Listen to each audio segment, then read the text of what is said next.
बिस्मिल्लाहिर्रहमानिर्रहीम। नाज़रीन, आज की वीडियो अल्लामा खादम हुसैन रिजवी के जनाजे से मुतल्लिक़ है। अल्लामा खादम हुसैन रिजवी के जनाजे ने दुनिया को परेशान कर दिया, ख़ास करके मगरब तो बहुत परेशानी के आलम में चला गया और पाकिस्तान में भी जो खूनी लिबरल हैं वो सख्त परेशान हैं। इतना बड़ा जनाजा पाकिस्तान की तारीख में इससे पहले नहीं हुआ जितना कि अल्लामा खादम हुसैन रिजवी का जनाजा था। और ऐसा क्यों ना होता, वो इस वजह से कि अल्लामा खादम हुसैन रिजवी सही मानों में आशिक रसूल थे और एक आशिक रसूल का जनाजा इतना ही होता है।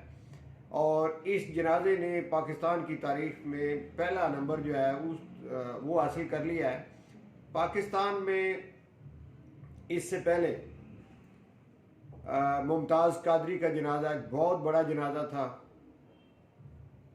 ये जनाजा अल्लामा खादम रिजवी का जो है, ये मुबस्सरीन ये कह रहे हैं कि ये उस जनाजे से भी बड़ा जनाजा था। वो भी एक आशिक रसूल थे और ये भी आशिक रसूल थे। और एक बड़ा जनाजा, एक खिदमत करने वाला एक शख्स, खल्के खुदा की खिदमत करने वाला एक शख्स पाकिस्तान में हो गुजरा है, मौलाना अब्दुल ईदी, उसका एक बड़ा जनाजा था। ये जनाजा उससे भी बड़ा जनाजा था। पीर नसीरुद्दीन नसीर का जनाजा पाकिस्तान के बड़े जनाजों में शुमार किया जाता है और ये जनाजा उनके जनाजे से भी बड़ा जनाजा था।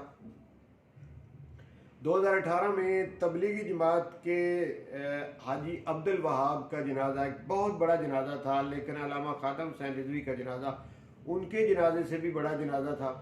और अगर हम सियासी जनाजों को देखें तो बेनज़ीर भुट्टो का जनाजा बहुत बड़ा जनाजा था, लेकिन ये जनाजा उससे भी बड़ा जनाजा है।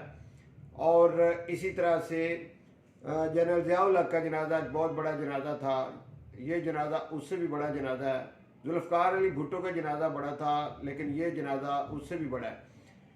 और पाकिस्तान की तारीख में बड़े बड़े जनाजों में तो सबसे पहला नंबर इसका है। लेकिन अगर हम आलमी सतह पे देखते हैं तो ईरान के जनरल नासिर सुलेमानी का जनाजा बहुत बड़ा जनाजा था, लेकिन ये जनाजा उससे भी बड़ा जनाजा है। और अगर हम मीनारे पाकिस्तान में जितनी गुंजाइश है, अगर हम उसको देखते हैं तो मीनारे पाकिस्तान में आज तक मीनारे पाकिस्तान किसी सियासी जलसे से भर नहीं सका। लेकिन मौलाना खादम हुसैन रिजवी एक आशिक रसूल थे और एक आशिक रसूल का जनाजा इतना था कि वो मीनारे पाकिस्तान का पूरा ग्राउंड भर गया। और इसके अलावा रेलवे स्टेशन तक लोग थे, बादशाह मस्जिद के सेन में लोग थे और शदरा तक सड़कों पर लोग थे जो उनके जनाजे में थे। तो इस जनाजे ने आलमी सतह पर यूरोप को परेशान कर दिया। यूरोप बहुत परेशान है इस जनाजे को देखकर।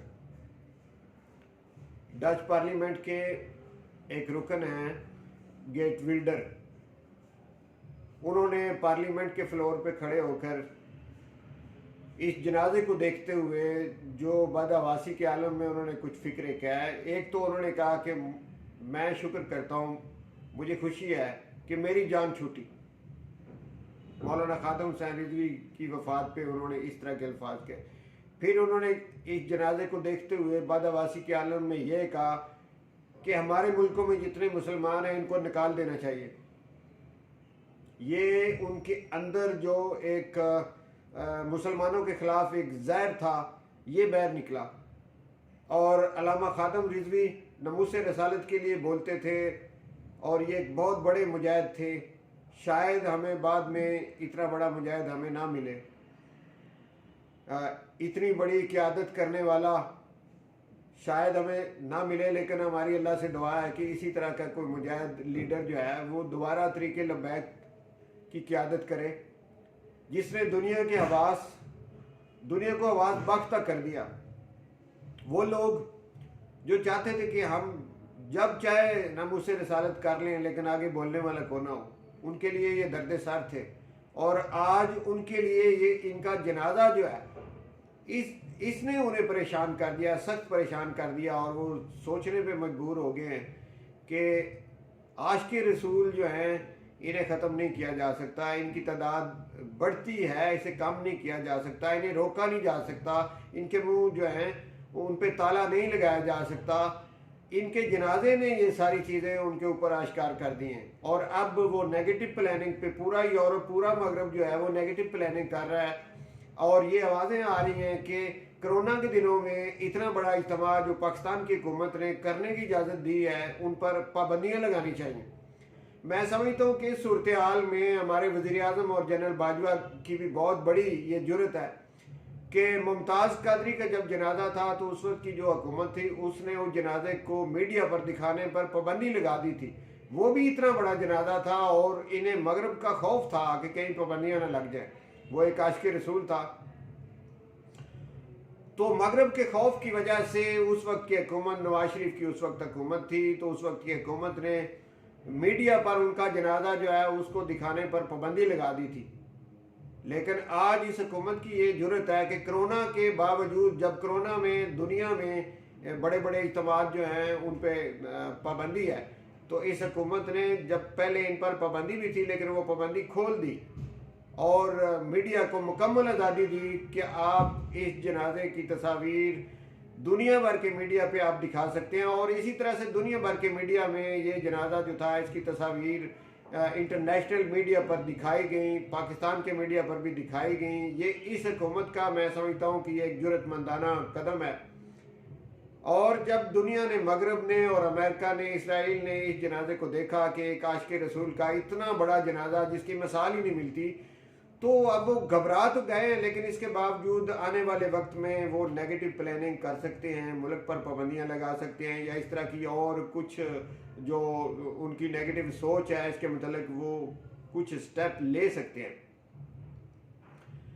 इसके सिलसिले में हमें जो है हमारी हुकूमत को होशियार रहना पड़ेगा। तो इंशाल्लाह हमारी हुकूमत पिछली तमाम हुकूमतों से, ये इमरान खान की हुकूमत और ये जनरल बाजवा जो हैं इस सिलसिले में ये नंबर ले गई हैं कि एक आशिक़ रसूल के जनाजे पर इन्होंने पाबंदी नहीं लगाई, मीडिया पर दिखाने पर पाबंदी नहीं लगाई, कोरोना के दिनों में लोगों को रोका नहीं है, ये नहीं कहा कि जी कम जनाजा होना चाहिए, तमाम लोगों को मौका दिया गया। और जुमे की बजाय जो एक दिन आगे करके हफ्ते वाले दिन इनका जनाजा रखा गया था, उसमें भी यही थी कि कुछ बैरून ममालिक से भी लोग आना चाहते थे और लोग आए, और इतना बड़ा जनाजा जो पाकिस्तान की तारीख का नंबर 1 जनाजा है। तो अल्लाह ताला उनको जन्नतुल फिरदौस में जगह दे, हमारी उनके लिए दुआ है। और ऐसे आशिकाने रसूल इस धरती पर बार बार पैदा होते रहें और आगे आते रहें और नबी पाक की नमूज़ पर अपनी जान कुर्बान करते रहें। तो मेरी यही दुआ है। और ऐसे आशिकाने रसूल, उनके लिए तो पहले ही अल्लाह ताला ने उनके जन्नत में जगह रखी हुई है, लेकिन जो हम पीछे लोग जो रह गए हैं, हमारे अंदर भी ये जज्बा अल्लाह ताला पैदा करे। बहुत शुक्रिया नाज़रीन।